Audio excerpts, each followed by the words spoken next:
നമ്മൾ body pain ഒക്കെ വരുമ്പോൾ നമ്മൾ Ayurveda treatment, Ayurveda മസാജൊക്കെ എടുക്കാറുണ്ടല്ലേ.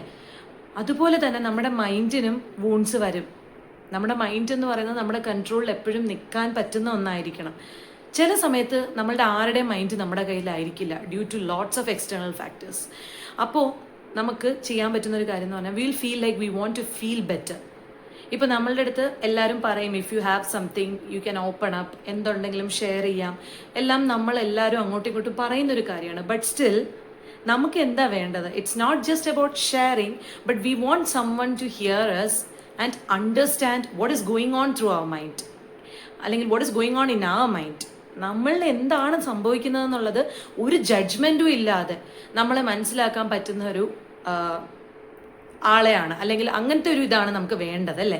So what happens is when you go for a therapy, ആർക്ക് വേണമെങ്കിലും പോവാം. See, therapy can be taken by any one.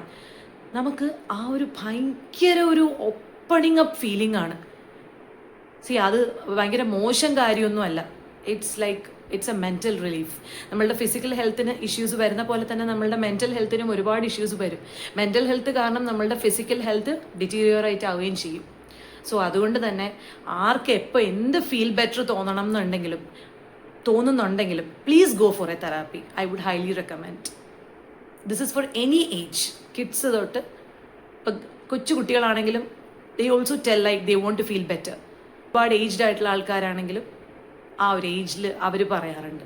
So ഒരു ഏജ് ആവണം എന്നില്ല to take a therapy. Like therapy means just talking each other and opening your mind.